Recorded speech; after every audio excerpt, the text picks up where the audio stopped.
People are strange. Something strange. Is that strange? That is strange.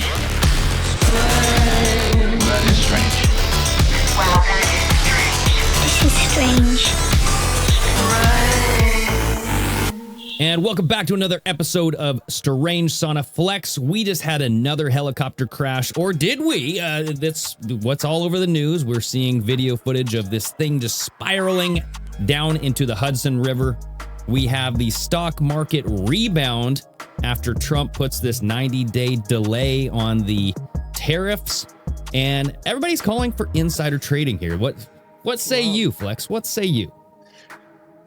What say me? Well, first off, the helicopter crash, that messed me up a little bit because I was having lunch today with my friends, and my friend is flying to DC on Sunday. Oh, boy. And they're going to be filming with helicopter pilots. Oh, and I literally said to him, don't get your ass on a helicopter, because we worked for a company where they used helicopters to film ski stuff, and Right. we heard horrible stories, and I'm scared of heights. And my buddy was like, no, I don't think I'd ever get in a helicopter. And then literally 2 hours later, I'm sitting there in this place and I look over and I go, look what just happened. So I said, we were just talking about it. And that thing just looked like it looked like a toy, like someone just dropped it. It just went Right, dude. right in. Yeah. Scary shit, man. I mean, I got it right here. We can watch it real quick. Would you ever get in a helicopter, Greg? No. Good man. Nope. All right. I've had the opportunity once and I turned it down. I said, Good man. no, thank you. Yeah, man. You got kids and wives. Wife. Well, so here's the propeller just like spinning down into the water. And then I think after this, you see the footage of the helicopter basically just plummeting. Like it lost all power. There it is. Kerplunk. Here, I'm going to turn this down. Did the propeller fall off first? Yeah, so reports are saying that this thing just kablamo. People heard a sonic boom, and something happened. Either like a bomb went off or like something, it blew up. And this is in New York? Video. This is in New York, in the Hudson River, right outside of Manhattan here. So here's a better video of it. It's actually pretty zoomed in.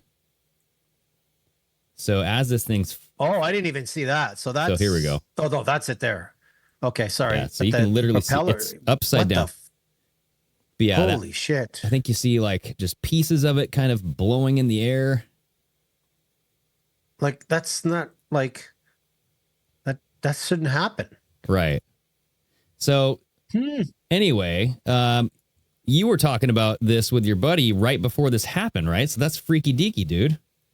And on Instagram, I've been lately scrolling on like condos in New York, because I like to see how much these condos are. Mm-hmm. And there's always the view of the Hudson and the lake. And I'm like, I never want to be up that high in case another 9/11 happens or you witness something happening. I literally was thinking that the last few days. Mm-hmm. And here, I can see there's a condo right there, and it went down. And then I was just talking to my buddy today at lunchtime, literally 2 hours beforehand, where I was like, don't ever get in a helicopter, That's nuts, dude.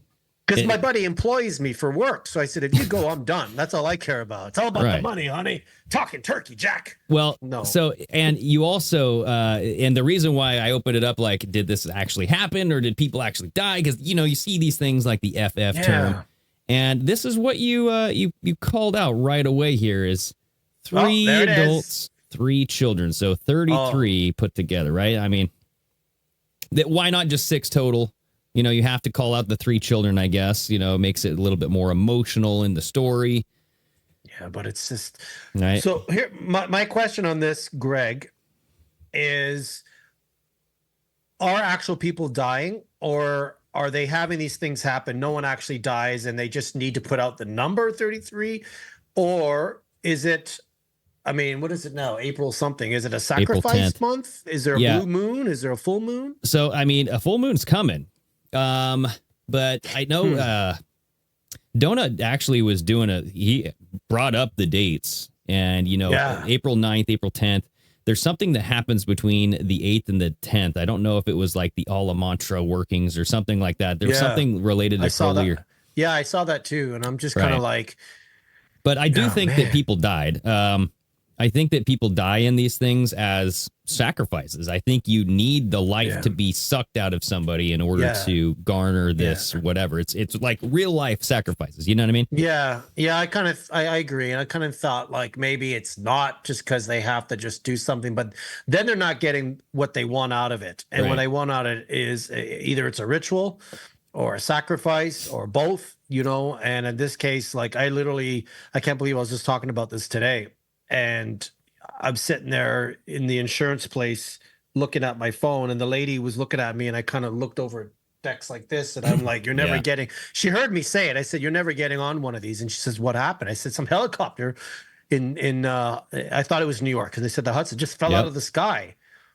Yeah, bro. And so we're all like, nope. I mean, apparently, and this is the thing, is like, if this was a plan, you'd have to plan for there to be the perfect amount of people, 3 children, 3 adults, including the pilot, right? So you had Agustin Escobar. He was the president of the Spanish branch of the technology company Siemens. And now that's a salty word there. You know, I'm just saying.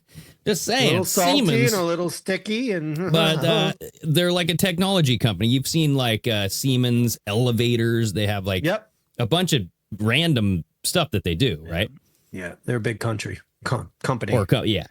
So he and his wife and his 3 children were killed in this crash, apparently. Escobar was appointed to serve as the CEO of Siemens in Spain in 2022 after previously serving as the CEO of Siemens Mobility Spain. He also held various positions in Spain between 1998 and 2010, primarily in the energy sector. And he served as the vice president of the German Chamber of Commerce of Spain. So, but I mean, like at the time of this crash, it was cloudy. The winds were around 10 to 15 miles an hour with gusts up to 25 miles an hour. Typically, probably normal for that area. Yeah. You know, right over the river. It gets windy over the river for sure. Right. But people were saying like that they just saw the chopper split in half. And they also said that they recall hearing what sounded like a sonic boom. So it was like a pop, boom. So something happened in the sky where it like made that sound. So like I'm wondering like what could cause that sound to happen? Was it like a seizing motor? Would a motor be that loud? I don't know. I don't know that much about this guy.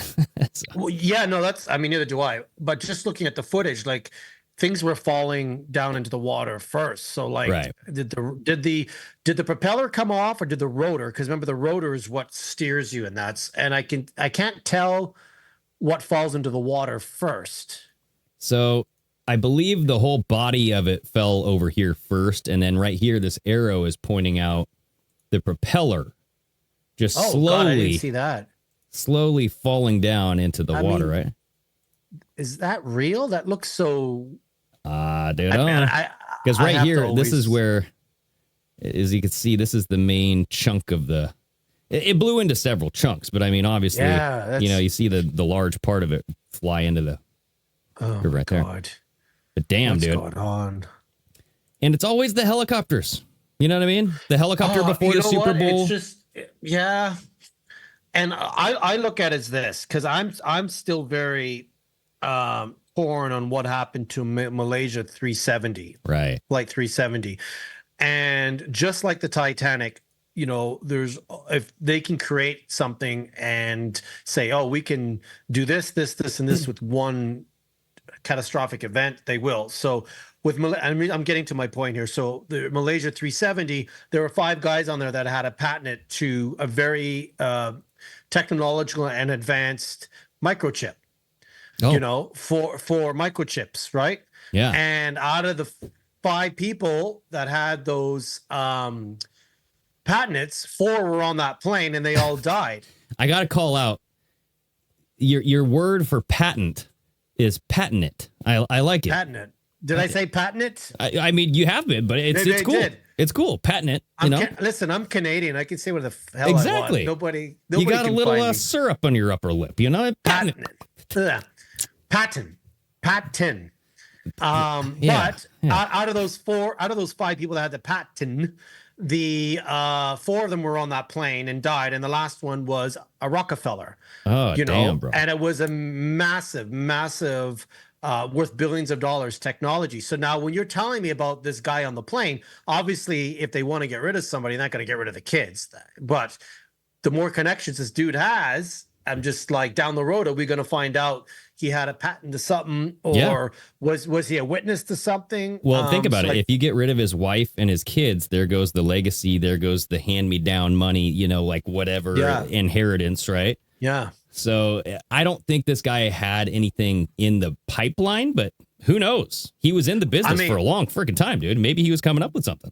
We're gonna find out, because there's people out there that will do their research. Yeah. And we'll find out about maybe more of his background, because unfortunately when any of this stuff happens, I always see in the comments who's on the flight log. And you want to find out who's in there, because they will take down. Listen, they took down a whole ship to get rid of these bankers so they can put in the Federal Reserve, right? And at the same time, you know, they were able to sink the ship. I'm talking about the Titanic. They were able to sink the ship because it got into an accident, didn't want to have the insurance, so they switched names. So there's a lot. Well, dude, we're still doing it. Like we're bombing entire buildings with like people living in them just so we can kill one terrorist. So it's like, yes, the collateral damage is not anything they that don't they care care. about. No, they don't care. So that's why I'm thinking, like, when you were reading off who this guy was, I'm like, is he going to be testifying soon to something? We'll find out. Or does he have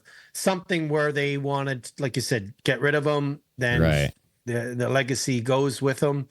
Or, you know, when I see a man and his entire family die, that might be witness protection. Who knows? I'm just saying that's a possibility. Maybe they're faking their own deaths and moving on, going somewhere else. I didn't even think about that. If it's very true, it's just sketchy. And unfortunately, we have to think this way because stuff's happening, and stuff back in the day would happen, but not at this accumulated speed that we see it at. Like, it's almost like we said, it's like, you know, Greg and I are like, what do we want to talk about today? And before we got on, we're like, hey, this just happened 2 hours ago. Let's chat about this. So there's always some type of tragedy or something, but it's stacked so much and so close to each other that it almost feels like it's on a bi-weekly basis where we're like, oh, another plane, another helicopter. Here, so this is oops, that's an ad, but this is the Augustin Escobar. Here he is with the family, apparently photographed right by the helicopter that blew up. This is probably the last photo of their lives, if you believe the story. Yeah, and I'm looking at times and dates, and if there's anything on the helicopter, usually they give you a hint. There's a number on there, like I've seen with ambulances being like, oh, there's the 33. Yeah, I will tell you, 37. This is 317, but I mean the one is, you know, you can multiply, but 3 and 7 is commonly found with deaths. It's 3, 7, and it's, you know, I don't know if like 17, 37. This 4, 5, and 11. I don't know. You look, 4 and 5 is 9, and there's your 11. So yeah, 9/11, dude. We just did it. Look, 9/11 crash. Whoa. Show's over. Leave a comment. Leave a like. Thank you, folks. Exactly right. So damn. I just don't know, like, if this guy had a lot of stuff going, but I mean, Augustin makes me think of Augustus, and there's a lot of stuff going on with Rome now, and it's has to do with these direwolves that came back to life. These resurrected direwolves right around Easter. Everybody, we're resurrecting Romulus and Remus. That's what they were named. I mean, they're cute looking and all, but I was kind of like, what? Right. And so like this was coming out in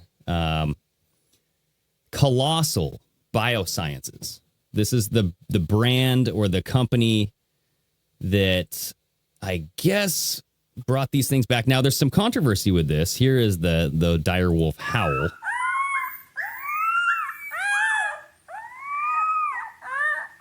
I mean, sounds like me when I stub my toe. you know, ow. I You know hit what I that mean? high note for sure. Huh. So, like, they came out this last week, and it's weird because Ben, like, the one of the CEOs, I should say. So, I did some digging on this. Let me back up here because this Colossal Biosciences, I was kind of curious. I'm like, what the hell are they all about, right? And here, I got it pulled up here. So, they're an American biotech company, and they are basically into genetic engineering to rework and de-extinct species. So they want to get rid of the de-extinction. And they want to bring back the woolly mammoth. And this guy, what's his name? Ben Lamb was just on Joe Rogan. And he's one of the founders of the company. So this guy, Ben Lamb, and he was this entrepreneur billionaire who buddied up with George Church. And George Church worked at Harvard, everybody. And everybody knows the Harvard was the Epstein School. And that's where, you know, what's his name? That guy who got caught smuggling vials of a substance in his suitcase. And this was right before COVID happened. I don't remember the guy's name, but he was like a scientist working at Harvard and got caught up working with Chinese people, and yeah, wasn't good. He was sentenced to prison and whatnot. But so these two kind of founded this company, and then it was taken over, or I guess the CSO came in as Beth Shapiro, and Beth Shapiro is kind of interesting. You know, is she any relation or married to Ben Shapiro? Well, I mean, Shapiro, that is Jewish, you know, so that's something to think about. Not saying that we're going down that road, but if you look at her history, so she is an evolutionary molecular biologist, and she is the chief scientific officer of Colossal Biosciences right now. But look where she grew up at. She grew up in Rome, Georgia, right? Yeah. Where she served as a local news presenter while attending Rome High School. And so I'm like, what? And then she was also awarded the Rhodes Scholarship. And I know that there's some stuff tied in with the Rhodes Scholarship. If you look at like the Skull and Bones and all that crap. Skull and Bones, yeah. Right? I was just thinking that, yeah. A lot of stuff tied tied a lot up. of shit. So I'm just thinking like Rome. We're getting Rome. She's born in Rome. All this stuff, obsessed with Rome. And so the direwolves were named after Romulus. So actually there were 3 direwolves that survived. 4 of them were created, but then one of them died. But there was Romulus, Remus, and Khaleesi. And Khaleesi is like the queen on Game of Thrones. You know, like the blonde-haired girl, really hot. I have. It's funny. My friend today just told me I need to watch Game of Thrones, literally in our conversation, because we were talking about it. So I have to watch it. Well, and that's another thing, too, is like if you think about the world right now and, you know, Trump and all of these countries kind of like trade war, Game of Thrones, it's kind of like what we're doing right now. And the direwolf belonged to the like one prominent family in Game of Thrones, right? They use direwolves as like their symbol, right? And Romulus and Remus, though, that goes back to the founding of Rome. Because Romulus is where you get the word Rome from. And if you look up the story of Romulus and Remus, this is them. They were saved by a wolf, and they sucked on a wolf's tits. I mean, literally, not trying to be super, you know, weird here, guys, but like, this is the story: is they were basically thrown down the river. You know that, you know, everybody's always has to be like, you know, if you're a baby and you're not wanted, let's just put them in a basket, float them down the river. And they were saved by this wolf. So here's the story real quick, is Romulus and Remus, the legendary founders of Rome, They were sons of Rhea Silvia, who was the daughter of Numitor, who was the king of Alba Longa. Now, the king Numitor had been deposed by his younger brother Amulius, who forced Rhea, his daughter, to become one of the Vestal virgins and thereby vow chastity in order to prevent her from giving birth to any potential claimants to the throne. Now, what's interesting, if you look up these Vestal virgins, these were daughters of the royal house who tended to the state cult of Vesta, the goddess of hearth. And this was a cult dated in the 7th century BC, blah, blah, blah, blah. It was basically banned, years later. But what's interesting is they're chosen between the ages of 6 and 10 by the Pontifex Maximus, the chief priest. And the Vestal virgins served for 30 years, during which time they had to remain virgins. Afterwards, they could marry, but few did.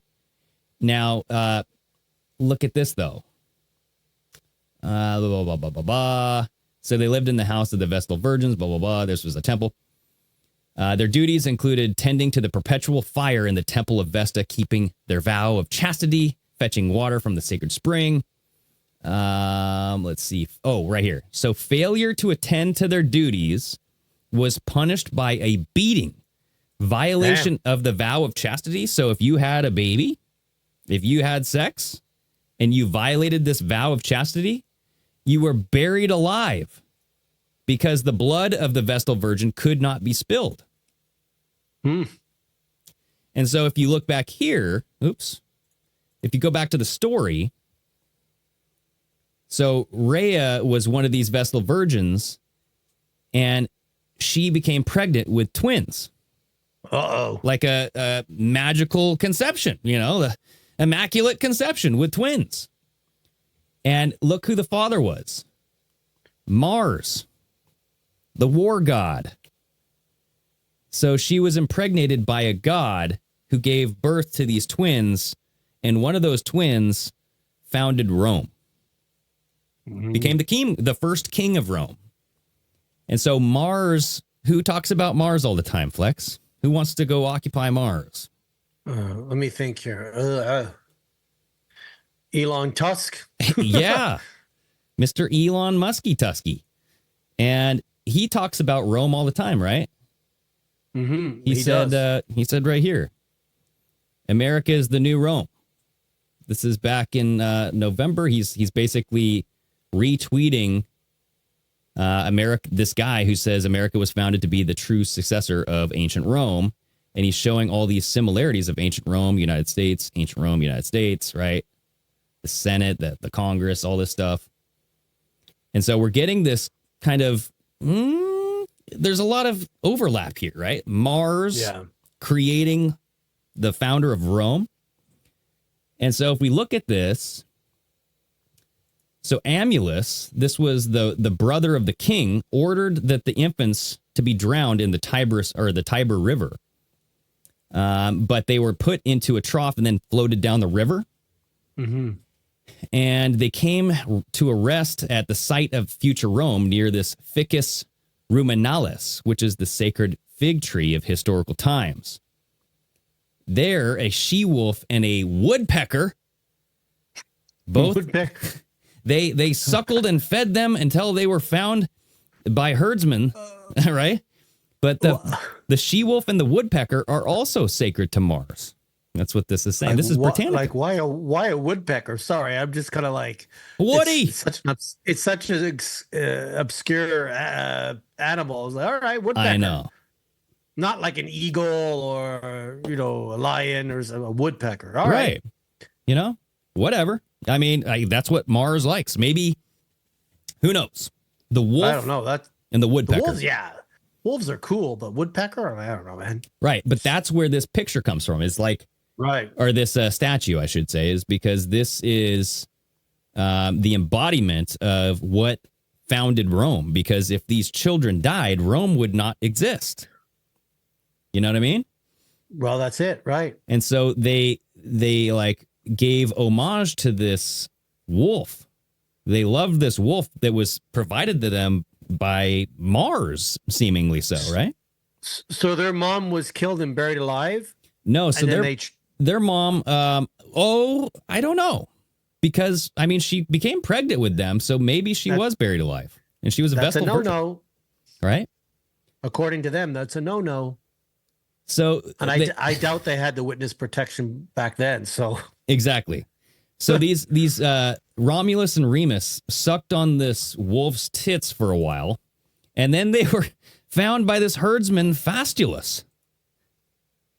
And so Fastulus and his wife Aca Laurentia, they reared these twins, and the twins became leaders of this band of adventurous youths, eventually killing Amulus, which is the king's brother, or like their uncle. Right.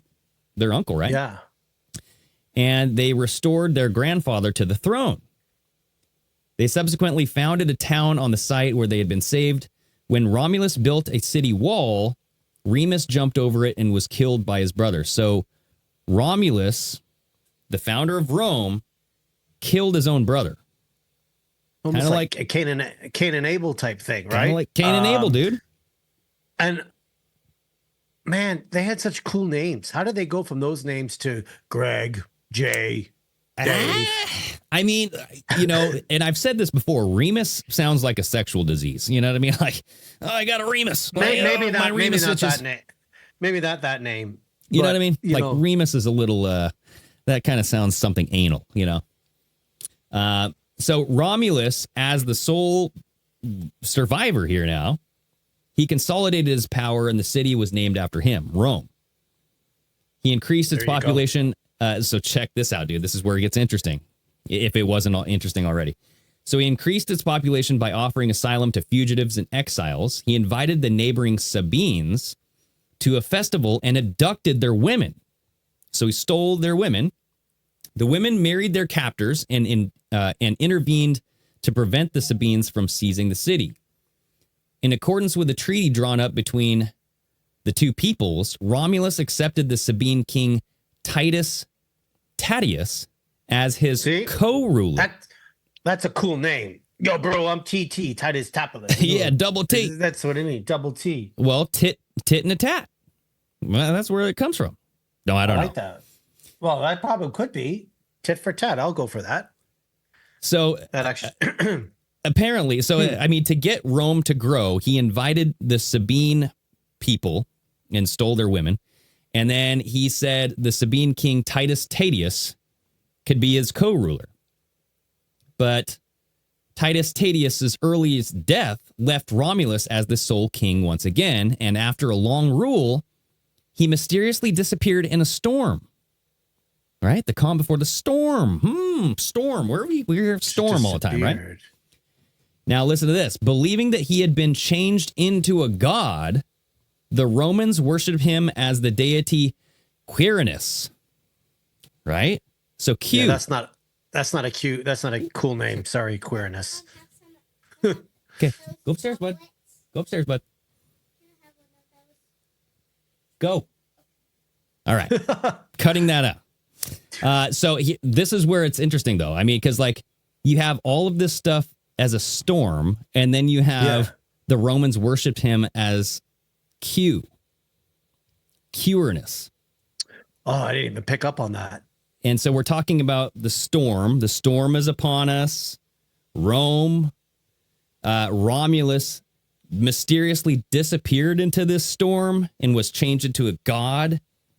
And this god was worshipped as Quirinus. And if we look at this, I haven't even looked at this. But Quirinus, I don't even know how to say this. Quirinus? We'll go with Quirinus. Yeah, Quirinus. So this major Roman deity ranking close to Jupiter and Mars, the Flamens of these gods constituted the three major priests of Rome. Quirinus, named is in the adjective form, blah, blah, blah. It seems to mean he of the Quirum. Okay. I don't know. So who knows? I don't know if this is worth diving into. But I did that just So why tickled my why fancy so there. much a push on this Rome with the United States? Makes you wonder. What's the easy explanation that we can give, being like, why Rome? I know there's the golden age. I know they're talking about AI, Right. but why? And I know they love their Saturn and they love their Novus Order moon. Seclorum, all that stuff. Yeah, but why Rome? This hard push from Elon Musk. Like, what's getting him hard on that, as I would say. Well, I think when you look at it, it goes back to like ancient civilizations, and obviously there's some paganism there. Mm-hmm. And, I'm not saying that Elon Musk is a pagan, but damn, bro. I mean, he sure kind of is riding that line. It's a fine line between the two things. So it's kind of like, I'm just like where are they taking us with this? Like, what is Trump really going to be the last president? And this is how it is now. It's going to be like the Romans, just one president, one leader, one tyrant. If he's still around, I don't know. Well, and that's the thing, dude, is like there's so many other things that fit the Rome model. Is like Trump was the first sitting president to go to the Super Bowl, which is like a gladiator event. He was there as like the Caesar in the Caesar Dome.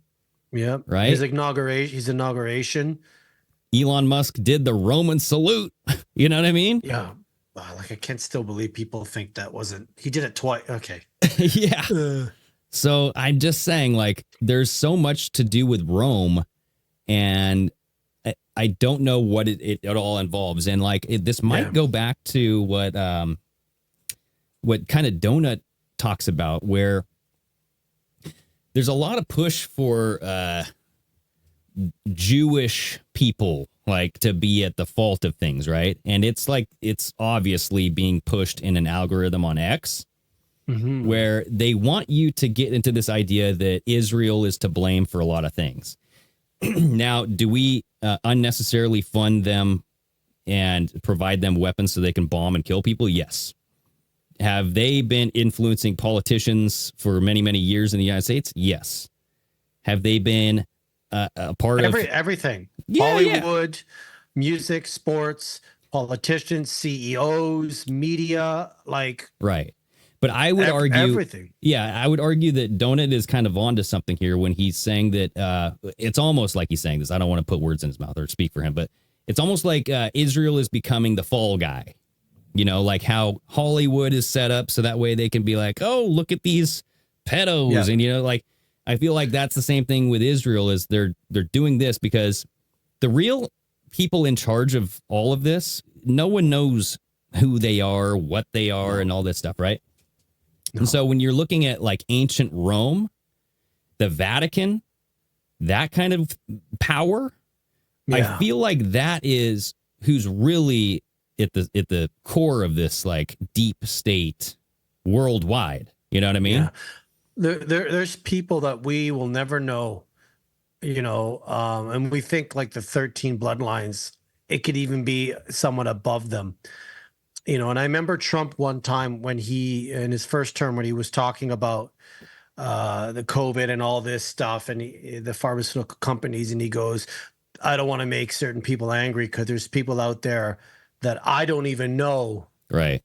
That will be, wanting my head. And I was like, oh, I thought you knew everything because of the plan. But yeah, I'm just thinking kind of right now being like, it's just a lot. It's a lot that they're pushing, and I'm like, is it need to be done by a certain date? Maybe.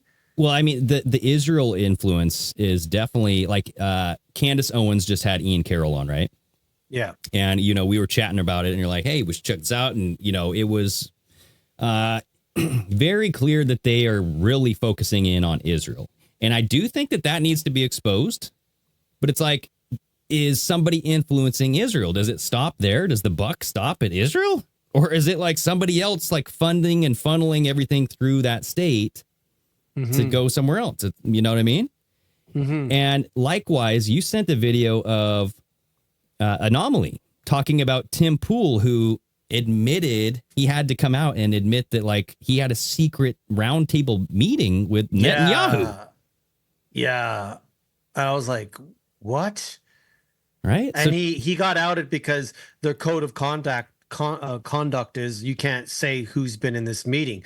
Right. So he had to not that he had to backtrack. He just basically had to fess up and go, yeah. And I'm like, but here's my question. Like, even with Ian Carroll, like he's on Joe Rogan. I saw him on Candace. Right. And I'm sitting there going like, I don't trust anybody anymore. So it's like, are they doing this to just tell us is what we're doing? Are they doing it to wake us up? Are they doing it to wake us up and have division? Because you're going to have those people that are like, no, Israel's not behind this or that. But I just like, what's your take on Ian Carroll? Like I don't know who this dude is. Like he just popped up recently and I'm like, and a friend of mine who wasn't awake, who is now awake and he watches our show, sent me that clip.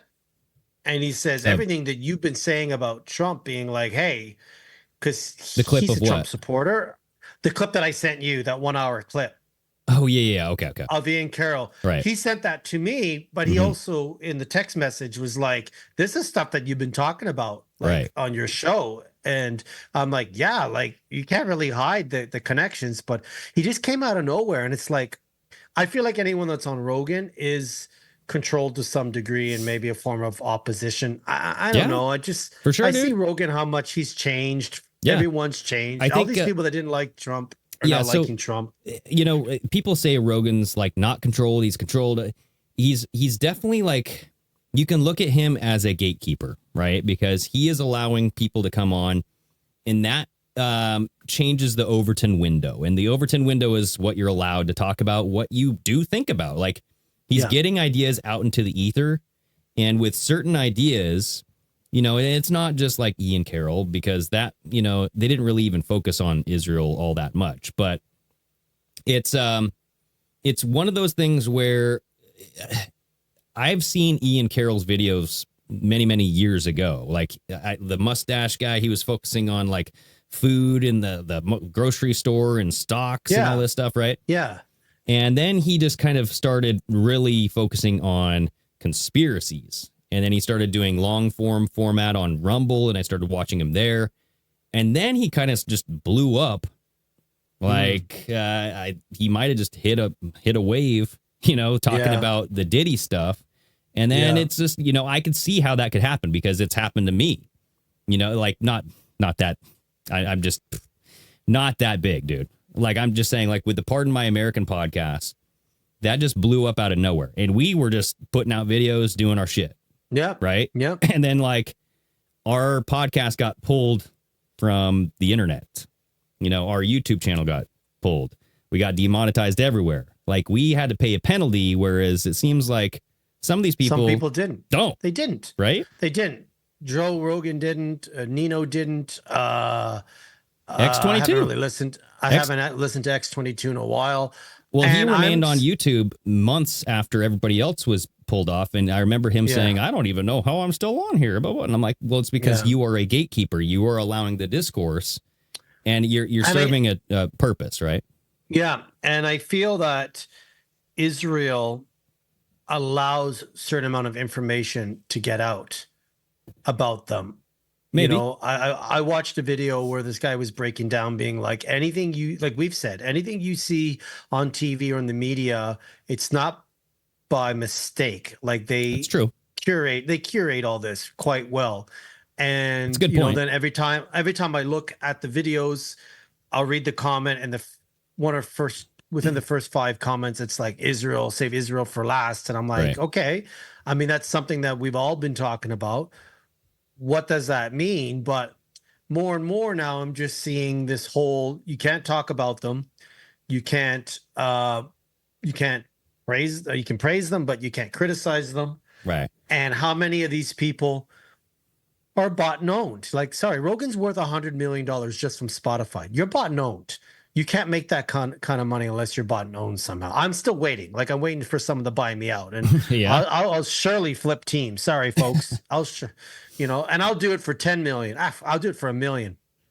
Yeah. You know, Well, or hey. or a Happy Meal. I'm cheap. Are you whatever, sure? but Integrity goes a long way, Flex. Integrity goes a I long have way. I have none. I have none. Okay. All right. Well, hey, at least you're being honest about it. But Only my thing right is, now. It can change after the show's done. Okay. No, But you have to have some think, integrity, yeah. and I feel these people don't. Right. I think what you're saying though about it is like the sources of this information is coming from Israeli newspapers, Israeli media. You know, when you're having Ben Swan doing this like 7-part series about like October 7th and how Like- Israel kind of allowed it to happen, like he sourced all Israeli media. And I'm like, well, if they didn't want that out, why wouldn't they prevent that? You know, like, do you think the Mossad would allow that to go out? Like, I'm pretty sure they control a lot of what comes out, just with our CIA as well. You know, well, like here's it's- what like it's, right. yeah. Here's go what ahead. I think is happening, and I've listened to other people talk about this too. Is you become a victim when people start hating you, right? And how do you want people if you want to get things done and have laws passed and, you know, like anti-Semitism laws, anti-free speech laws against anti-Semitism, you could play it up to where and allow yourself to become the victim to eventually get down there, and the ends would justify the means. You know, you'd go through this pain and suffering of being the victim, but you know the end result would be your benefit of free speech gets squashed. You know what I mean? And that ties in with Trump, because he's been the victim, right? With all these fake news, the thing with his ear, the arrests, the court cases, and that just garnered him more support. Well, and that is there's a psychological effect there called the underdog theory. And it's like, people will always root for the underdog if they see somebody unfairly getting beaten down. And that is, you know, you can't deny that they are unfairly going after Trump in a lot of these cases, right? They don't have a lot. So people will automatically just sympathize with that. And they'll be like, dude, you make me want to vote for Trump, right? And we're seeing that with what's going on with Israel. But do you think they're getting more sympathy or more, hey, like America first? Like, what are you doing? Because I feel right now, I'm feeling that with any comments that I'm reading, a lot of people are like, we need to put America first. And there's not as much sympathy. So I don't know, is it backfiring on them a little bit? Well, or I mean, they just want that division. They just divide people, saying, oh, look, sympathy or not. Well, you got to look at like what the actions, right? Look at the actions of Trump. He's signed an executive order before in his first term targeting anti-Semitism. He did another executive order banning anti-Semitism on college campuses, right? Mm-hmm. Yeah, we talked about that. Now you have numerous governors, including all of these Republican, MAGA Republicans like the South Dakota, Nome. You have Ron DeSantis passing these anti-Semitism laws, and all of them point back to the International Holocaust definition, like whatever that group is, the ICHR or whatever, right? Mm-hmm. And their definition is very malleable, and definitions change, everybody. We've seen that during COVID. Like, what's the definition of vaccine? What's the definition of herd immunity? It can change. Yeah. And so, like, the definition of a woman. Right. Or a man. And when you have a non-governmental agency or like group guiding governments around the United States and around the world, like, that's got to tell you something, right? Like, that's some power. And that's so very telling. Yeah. Yeah. Yeah. And so, like, I don't think that that is not America first, right? If you're only doing it, and if he did it for every other religion, I'd be like, whatever. But he's only pointing out one religion, like he's not banning free speech riots or like protests on college campuses for like Muslims. He's only doing it for the Jewish faith. So you have to wonder, like, why? And then you see all these people like go to the wall, visit Israel, and they do all this like stuff to support it. And not only that, but you're getting donors. Like if you look at APAC money, a lot of Trump's cabinet has millions and millions of dollars worth of APAC money. And that is, in the JFK files, it started out as the American Zionist Corporation or whatever, right? Turned into APAC. They didn't register as a foreign agent because they aren't allowed to get money and all that stuff, right? So, and like the nuclear deal and all, just there's a lot that ties in with all of this. And then if you look at Jeffrey Epstein and like the Mossad ties, and it's just like, okay, and then 9/11 and the people who were dancing and documenting the event. There's just a lot that ties back. Yeah, and things that I think we've said on multiple occasions, we'll never get the full story. Or it'll never be investigated to how we would like it to be with arrests or some type of consequence that and action to it, is because once you do that, you're exposing Israel.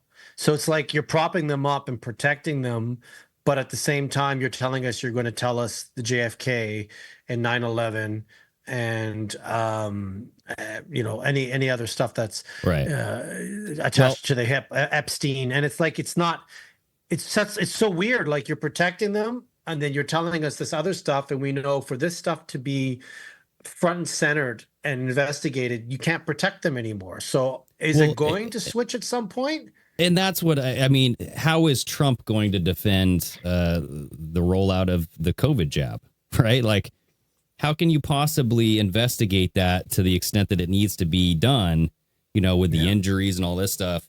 Yeah. If he was the one pumping it out and saying, hey, do it. Yeah. Same thing with Elon. Like Tesla has those CureVac. Like Tesla was creating, it was like a mini manufacturer for the jab, right?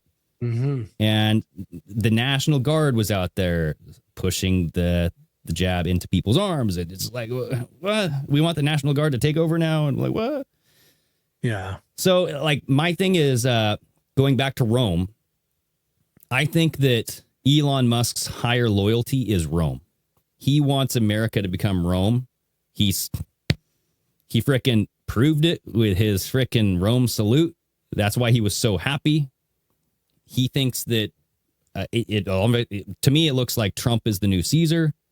We're coming up with this reinvention of Rome. Now you have this story of Romulus and Remus reviving, right? The Rome is being risen again. Right around the time of Easter too.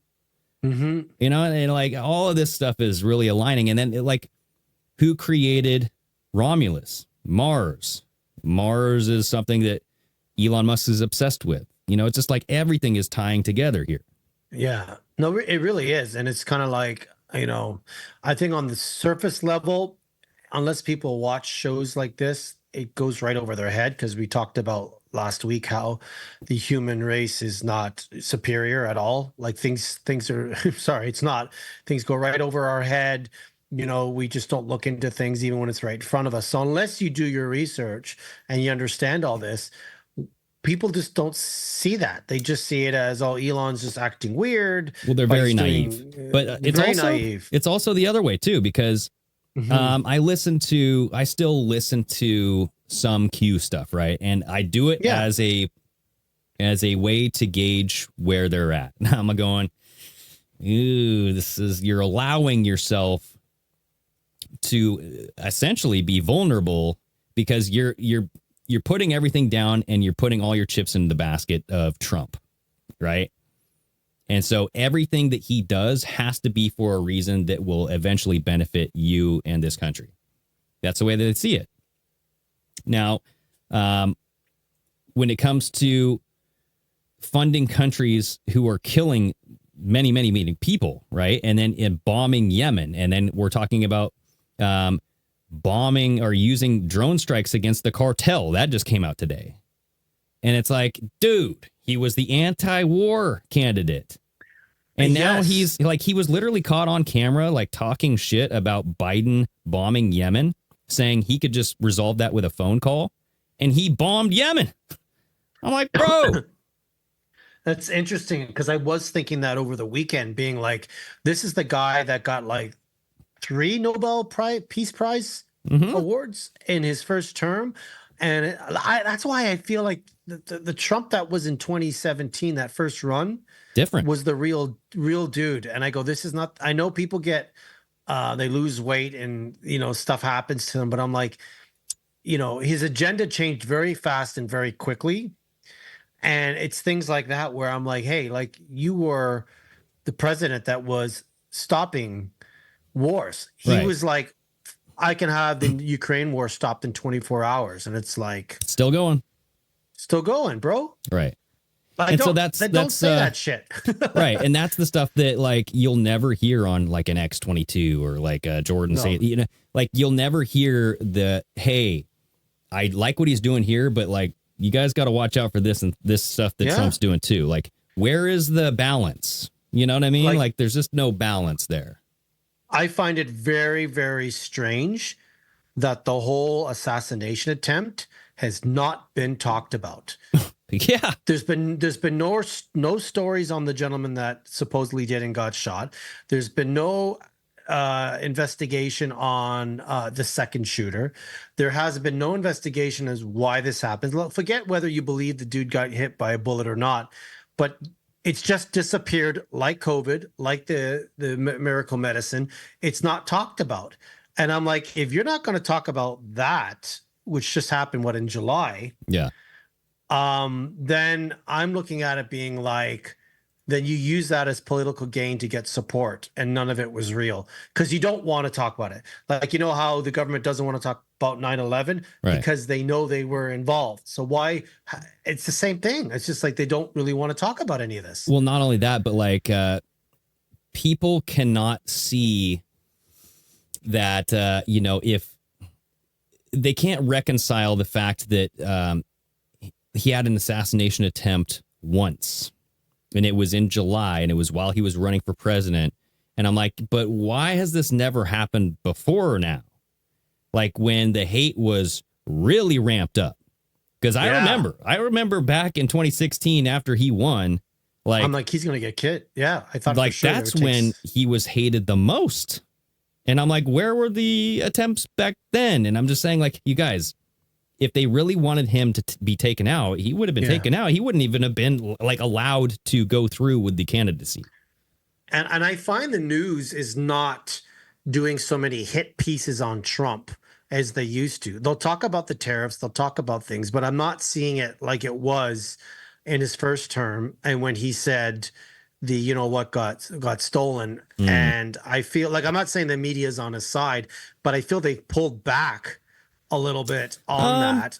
Somewhat making shit up about him, they pulled back on. Well, yeah. Now they're just calling him out for stuff you can see, like, hey, like you basically are telling people when to buy stock, so that's inside trading. Every time you talk tariffs, things are crashing. Well, let's get into that. Let's get into that because the whole tariff thing happened, and all of a sudden it didn't happen, right? And when it was happening, I was literally watching the stocks drop every single day, like literally 100 points for a single thing, like, I'm just going, whoa, millions and billions of dollars just lost. Right.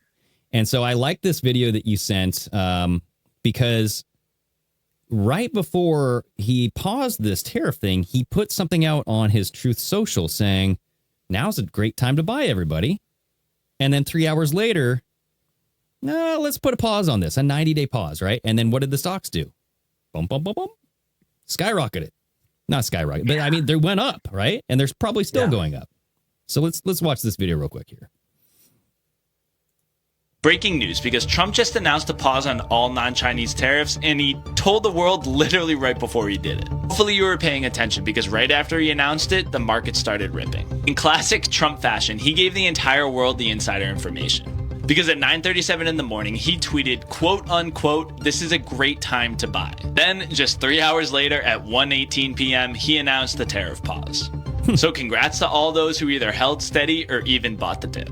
This right here is such a great example of why it's so important to stay calm during market volatility. And don't just believe me, believe the data. Because according to Morningstar, if you miss out on just the 10 best trading days of the year, you miss out on the majority of the gains for that year. Bummer. And it's such a sad story because we run the Pelosi tracker on the Autopilot app, and in just the past week, we've seen hundreds of people selling out of her tracker because her stocks have been falling. Now, this to me is the key to success, all right? The Pelosi tracker. And I love how I paused it right when Pat was sending a message to him and Dad's Joseph. It said, LOL. Okay, here we go. But you know who, to our knowledge, is still holding her stocks? The queen herself, Nancy Pelosi. Which means that she's celebrating her Nvidia stock going up 16% today, Palo Alto going up 12% today, and the list goes on. Now, before everyone calls out the delay, it's true, but I've been tracking her trades for years, and not once have I ever seen her sell out of her call options before they were set to expire, and I don't think she's going to change anytime soon. So for those of you who controlled your emotions and held the Pelosi tracker through the volatility, congrats, and I hope the market keeps going up. Okay. And then there was this one where he's talking, Trump is talking about people making billions of dollars and $900 million in a day. And is he saying Claude Schwab?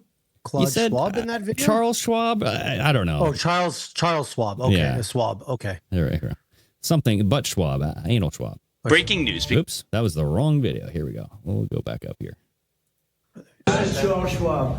Yeah. It's not just a company, it's actually an individual. And he made $2.5 billion today, and he made $900 million. That's not bad. He's in financial. So who knows when this video was taken, right? You could just take this video and then put this stamp saying, this is right after the tariffs were reversed. But maybe this is true. Like, I don't know who these guys are, all dressed up in suits, but he said this guy made $2 billion today and this guy made $900 million today, right? Whether we ever find out when some of this stuff is posted, because people do make up shit. What you can't make up is every time they talk about tariffs, the stock tanks. Yeah. And then he says he has suspended it several times, even with Canada. It's supposed to be February, then March, then April. Now, if you're part of the plan is this to wake people up saying that the stock market, guys, works on feeling. It doesn't work on anything else. And policy, if you world policy. But if you feel something's going to happen because something's being passed or there's going to be an investigation, it drops. It's an emotional. It's an emotional.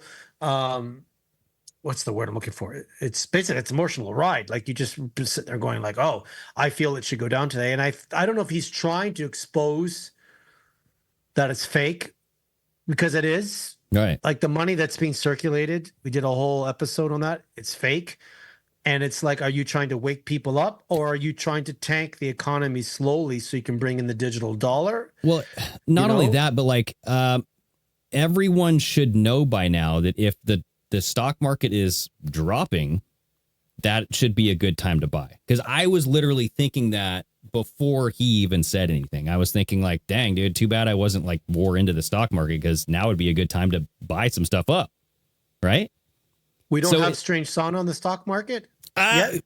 What should we put? The Steam? A Steam icon or something? What's our coin? We should make up a meme coin. We should. Yeah. If everyone else could. There we go. STM, Steam. I don't know, but like that's STMR, steamer. Like it shouldn't take Trump to put out a tweet saying, "Hey, now's a good time to buy." Like obviously that should be people who are aware enough would already know that, right?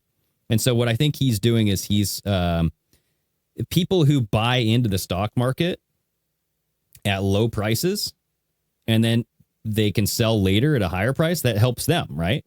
But what he's not doing is teaching people how to use the stock market because no one knows what the fuck they're doing. Like if you're just a novice, like if I were to like go and pick out a stock, fuck, dude, I would look at the past 12 months and be like, okay, this one looks like it's really volatile, so maybe avoid it. And a majority of people's pensions in the States are under 401ks, right? Which is tied to the stock market. So imagine seeing this and you're about to retire. Like, listen, if I lose $10 from my bank, I'm going in there. I'm like, that wasn't your $10 to lose.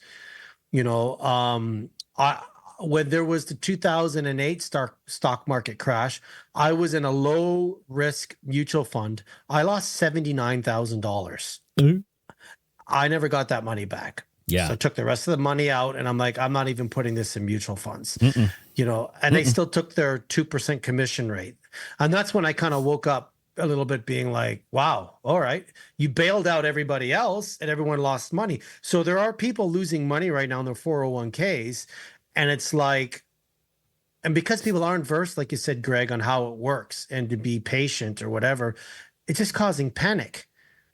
Yeah. Or do they want that panic so they can crash stuff? Because the economy is going to crash. Yeah, and it has to. Honestly, that is where we have been talking about this for a while, you know, on Pardon My American, and then also here is that the economy is built on a bubble, and that's what Trump ran on in 2016. And I was like, yes, he's actually talking about libertarian shit here, and not that libertarians are all the right stuff. I mean, the party now is a disaster, but you know, the Ron Paul era was like where it was at, and he had been talking. Ron Paul has been talking about this like economy as a bubble. Trump was talking about this bubble's about to pop and all this stuff. And when you see what Trump did at when the big C little V came, you know, Trump was talking like, this is not a big deal. This is like a cold. You guys will get sick and then you'll go to work, right? But then he reacted very differently when it came to spending and emergency powers and all of this stuff, right? So he shut the country down for several weeks. You know, he was basically doing all this support, like respirators, masks, all this shit, right? I still can't believe we went through that, and but we the didn't inflation, learn though. anything from it. But yeah, the point I was trying to make, the point is that he drove inflation up higher than any other president. He had the most spending that we've ever had as a country in the CARES Act. That was the most spending that any bill has ever had. That was the largest omnibus bill ever. And is that because of the stimulus checks they were sending out to everybody? Because that's how our debt increased by $500 billion was other than the misspending of the liberals, but it was this, hey, we needed to give money out to people, because that's how they garner sympathy, being like, okay, we are overspending, but we had to give you money because we had to shut stuff down. And I'm like, yeah, but it was everything, dude. It was like everything. They printed money. They had all this governmental services, right? You're fluffing all of this. Yeah. You don't need to do all this spending, but he's saying one thing and then doing another. And, you know, Joe Biden, and since then, there's been numerous bills that have been much larger than the CARES Act. So Biden's a piece of shit, too. But I'm just saying, like, Trump did nothing to squash that. And everybody's like, well, you can't blame him because he had to do it. If he didn't do it, like, people would push back against him. I'm like, well, then why was he calling it like just a cold and like, this is just the flu? Like, he was already there. Just act like it and be like, bro, wake the fuck up. This is nothing. Like, I got it. You got it. Like, kids are not dying here, you know, and stop talking in code, which is what he did. Just come out and say. And I saw a video the other day where it was clip after clip of Trump when he was trying to go for re-election, saying if we vote these Democrats in, they're going to tank the economy and the stock market. And Trump has done it all. This is the third time now it's tanked. Because he's been like, tariff, no tariff, no. So basically what you said was going to happen under the Democratic Party if they had gotten in again, you're doing it. So I'm like, why is he doing it? Is it because they have to reevaluate? They need a new reevaluation of the currency. Exactly. They're going to introduce the digital dollar, and that Trump will land on his feet. This is the time where they're going to make Trump look like he is in a free fall. And he's going to have 10,000 parachutes open at the last minute. And it's the Deus Ex Machina, the thing that Elon Musk is always obsessed with. It's like at the last moment, when you think there's no hope, something happens. And it happens in movies all the time. Where like all of a sudden, the cavalry comes over the hill and saves us, you know? Yeah.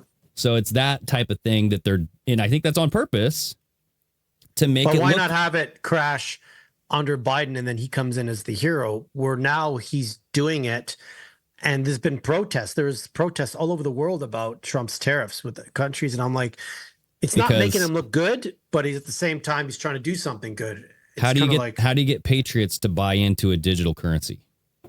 Yeah. You do it under Trump. Right?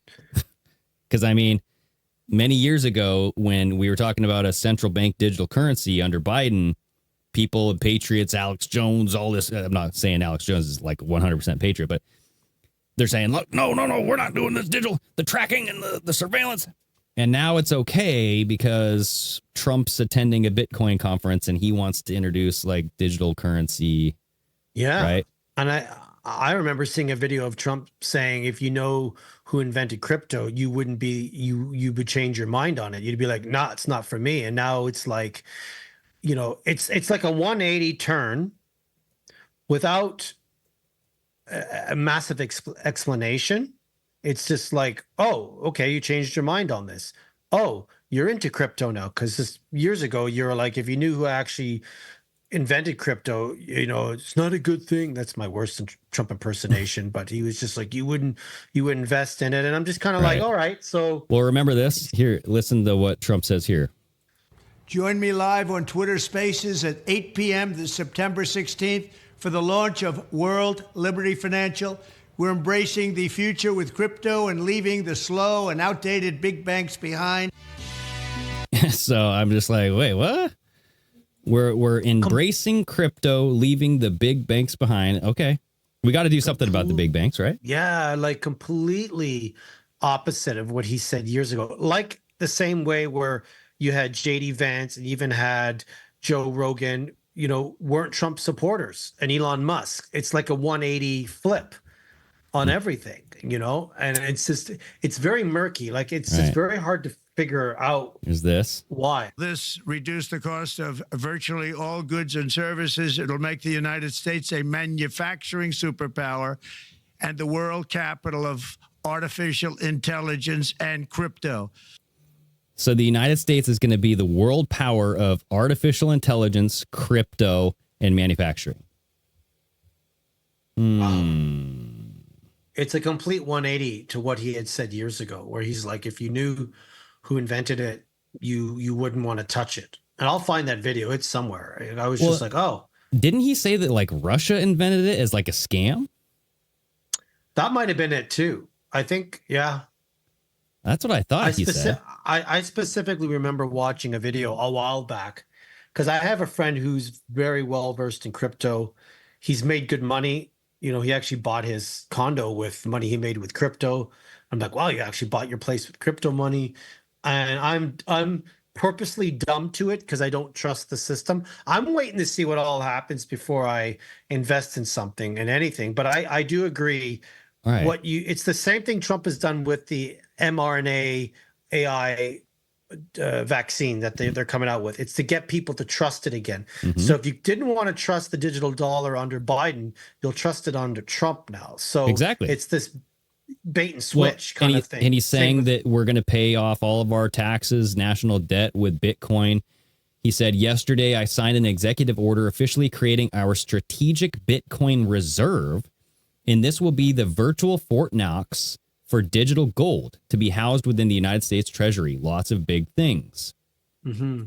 And he's creating this strategic Bitcoin reserve as a stockpile, dude. So it's like... And when did he sign that into?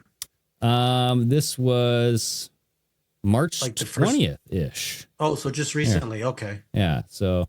That same week, I signed an order creating the brand new strategic Bitcoin reserve and the U.S. digital asset stockpile, which will allow the federal government to maximize the value of its holdings instead of foolishly selling them for a fraction of their long-term value, which is exactly what Biden did. He got a fraction of their value. Yeah, and there's this Diet Coke button. I'm leaning into that because I'm like, that looks AI to me. Does it? That looks AI. I'm gonna send it to my buddy. I'm working with AI now. The eyes, the mouth, like I don't know. I just don't know. Right. It's just weird. I know it's over the internet and things can be choppy, but I'm like here. So check this. Here's John McAfee, and conspiracy theorists trust him. right? The McAfee account still going strong on Telegram. Is it really? I guess. I was. Are you still following it? No, I don't follow that. But here, this is what he has to say about Bitcoin. Nobody will use Bitcoin anymore. It's old, clunky, slow, expensive, with zero privacy. Nobody uses it. It's a piece of shit that the world has not understood yet.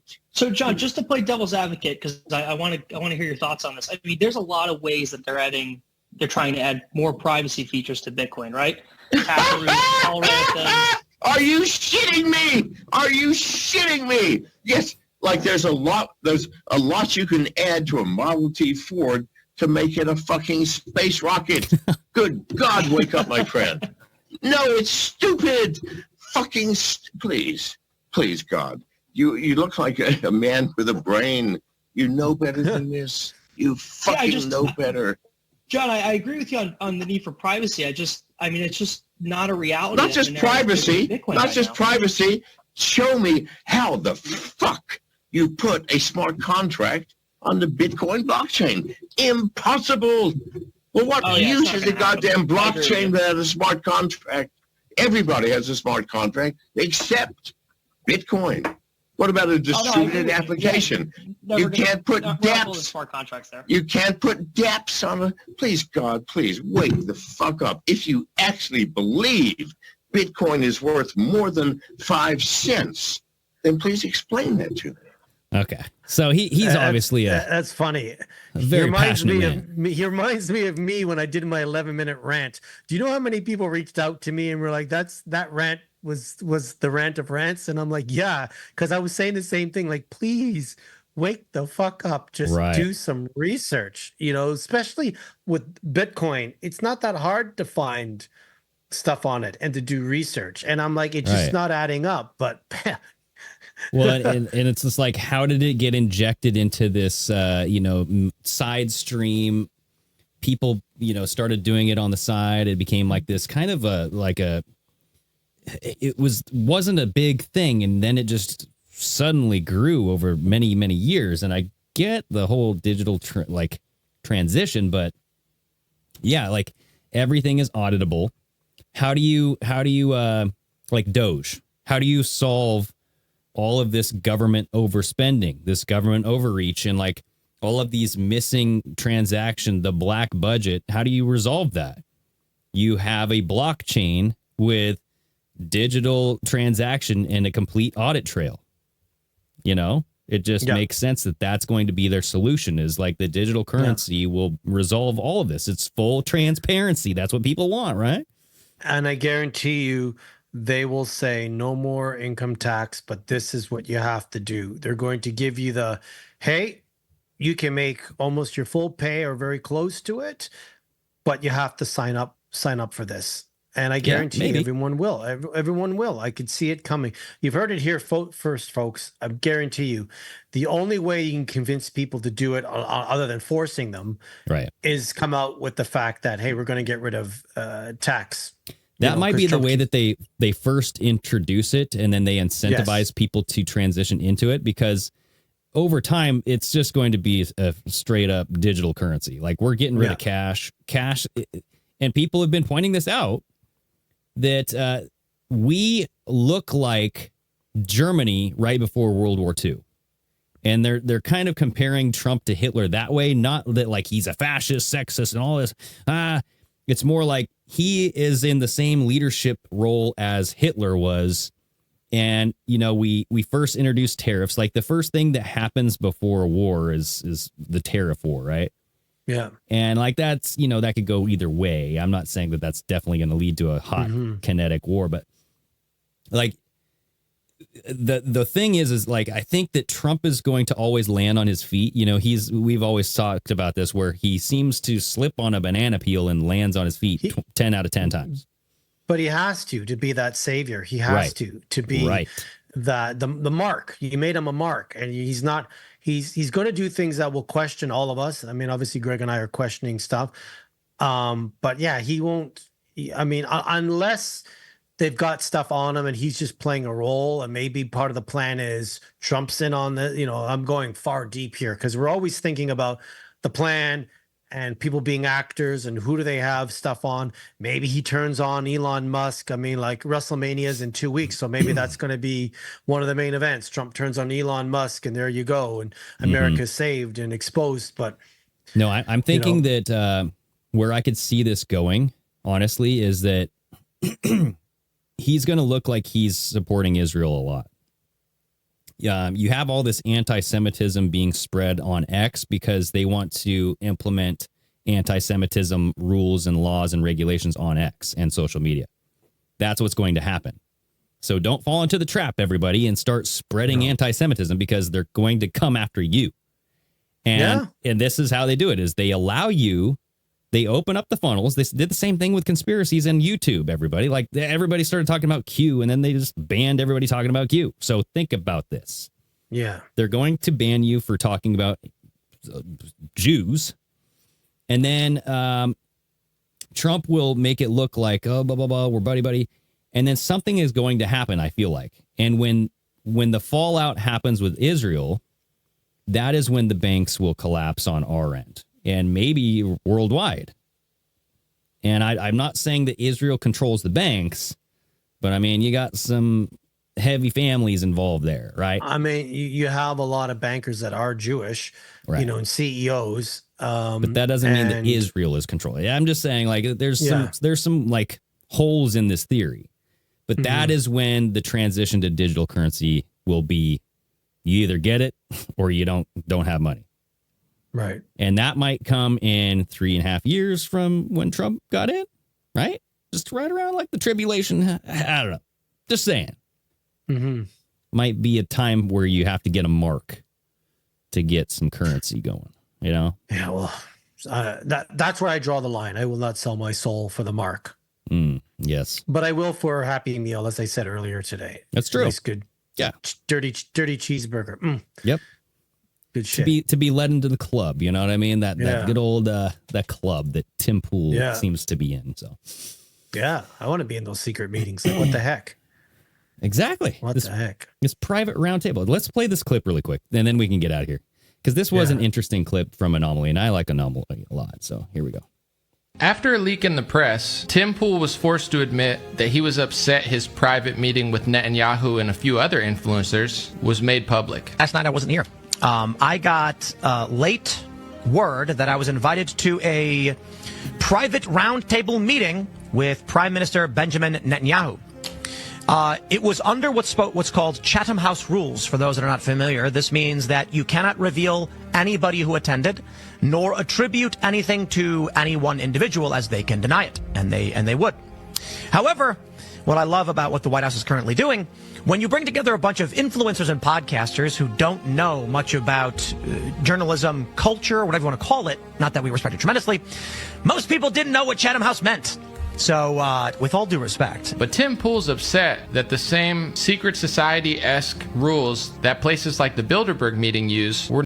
So he put up a little snippet of the Bilderberg group, everybody, and the Bilderberg group uses the Chatham House rules here. Yes. So that's what he's talking about. Not applied Very like secretive. he thought. He thought he was going to be able to keep it private and secret. And also, Tim, journalism is not secret society-esque rules for hidden meetings. Journalism would be asking foreign leaders tough questions and asking your own leaders tough questions. That's journalism. This is what they do, okay? First, the person who was there clearly wasn't there. Ask somebody who then conveyed incorrectly what I actually said. I said... There has been a report released from pro-Israel sources alleging Qatar is funding bots and operations to promote anti-Israel content. Is there any evidence that's true? And he said, I don't know. It's possible. That's what happened. I did not say they actually were doing that because I don't know that they're actually doing it. However, I did, to a variety of people, express what I've expressed on this show, that there are clearly bots that are anti-Israel and anti-Semitic. So he's complaining about anti-Semitism. What I find interesting is just the next day, today, reports came out that the Fed is going to screen for anti-Semitic activity on social media. There it is.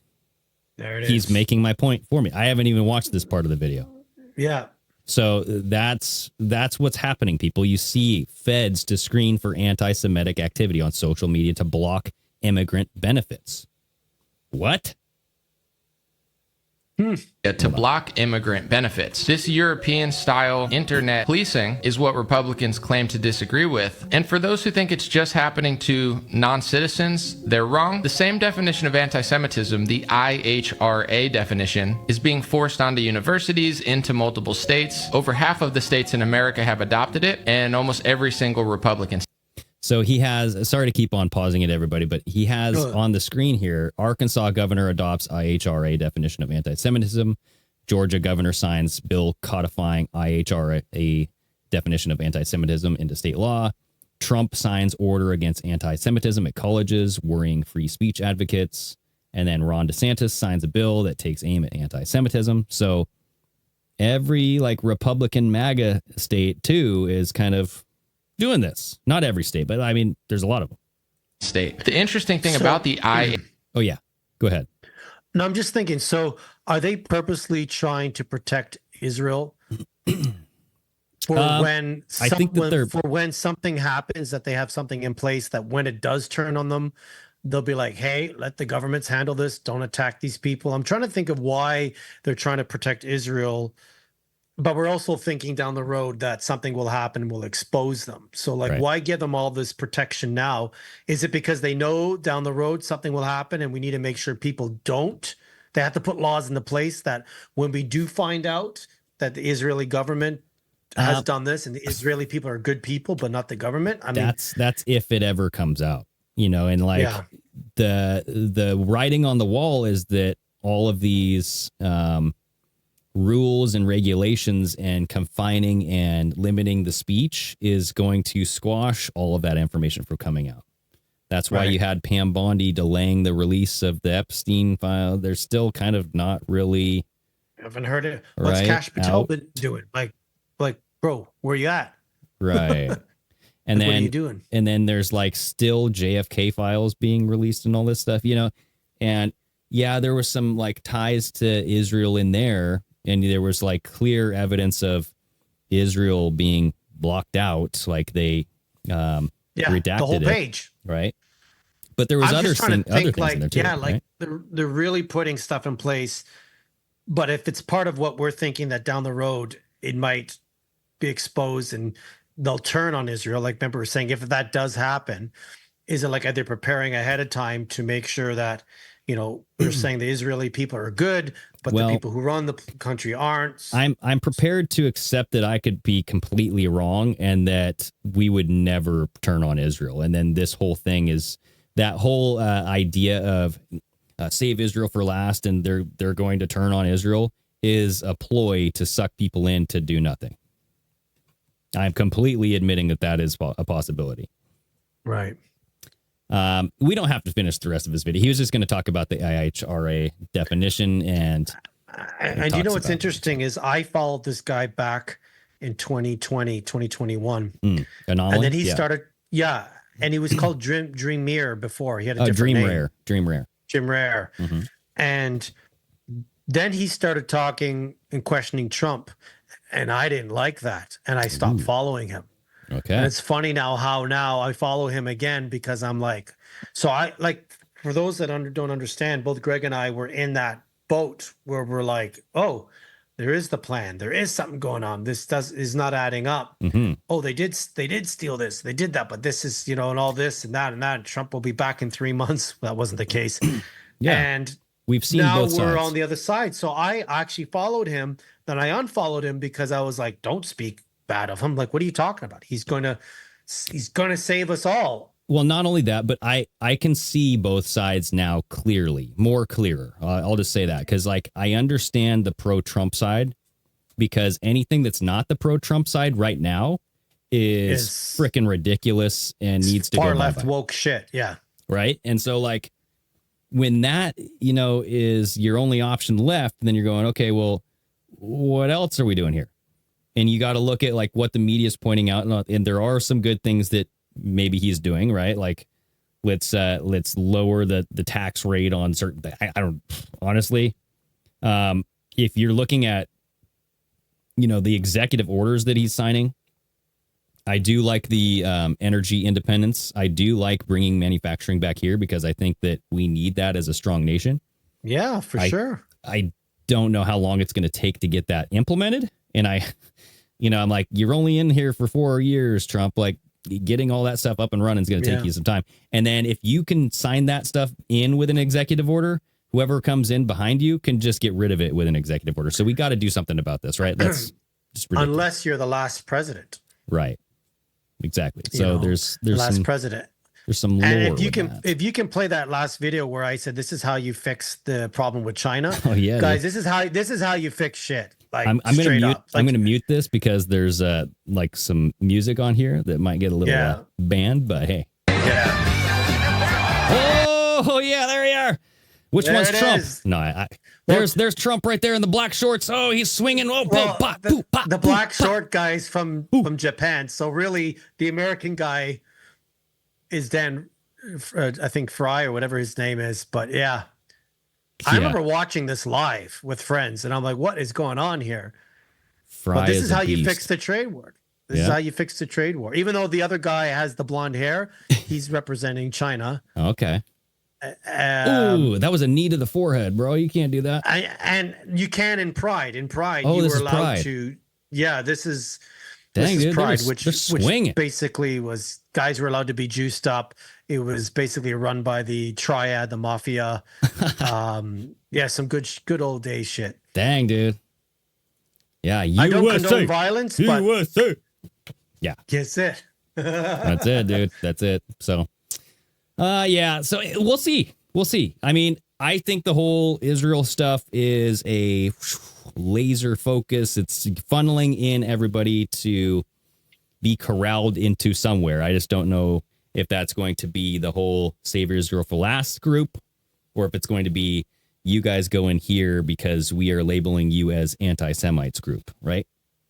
So I am steering clear of that and kind of just focusing in on, honestly, I think that like Donut might be right. I think that like the Roman obsession is where the occultism is really at, and where the loyalty is, like that higher loyalty. I think Elon Musk has proven that that's where he belongs, bro. Like he wants that Rome back bad. And he wants to do something with Mars. He's obsessed with Mars, and it's just like you're connecting Mars as the father of Romulus. You know what I mean? Like, the god. You know that Mars is up here north in Canada. They used a place in Canada to take photos of Mars that match the same photos up here. Right. So, I don't believe in Mars, folks, because the photos they've used is from Canada. Yeah, here it is. It's right here. This is Mars, everybody. That's Canada, bro. Now, not where I live. Where I live, it's got a few more trees and some roads. But I mean, there's no way they could just add a red tint to the desert. Not at all. Color, Not at all. And CG the background, but So anyway, not sure about the Mars. Good show, dude. Good show. We'll see what happens. Tying in Rome, the direwolves, and from what I hear, they're more of a hybrid. They're not really a true direwolf. So. Did they really bring it back? I don't know. But we'll keep an eye on that. We'll keep an eye on the helicopter crash. That Augustus guy, we'll see what happens with him and his family. I say witness protection, dude. I think they're still alive. I think they're faking their own death. It screams faking their own death to me. But I mean, that could have happened too with the submarine that submerged as well. Like, right, I always think being like, who's going to know? Like, no one's going down there to find you. If I'm going to fake my death, I want a real cool plot. Exactly. Like, I want this to be a screenplay. Like, yeah, man, not just, whatever, he got shot in the head. No, I want to be like, and there's like that Q post that talks about like suicide weekend where all these people are going to supposedly just die. What if everybody fakes? What if they're faking their own deaths? Right, and just moving on, going to an island somewhere, going somewhere off Valhalla. Valhalla. Who knows? They're living outside the Arctic Circle, folks. Exactly. Do your research. There it is. Right on, dude. You'll know. Right on. Well, everybody, just stay focused, stay alert, and, stay not emotional. Don't get emotionally tied to these guys. Don't get emotionally tied to anybody, right? Just no, you definitely can't. Brush it off. Just take it in, do your research, use discernment, live your life. I'm about to order some sushi, watch a little Netflix, take it easy. Do it. Not worry about. I mean, you just can't live that. You can't live that way, and they want us to live that way. If you're constantly in fear, so. Exactly. Just ride the wave. Yeah. Okay. There's ride the wave. Some things you can't do anything about, and you just gotta take it up the Remus. Okay. So bringing it back in. Bring it back to Quirus and Remus. Yeah, and Titanus, Titanus, or something. Something got tight on my tightness. Well, there we go. Flex. Until next time, you stay safe up there in Canada, and everybody else, stay steamy.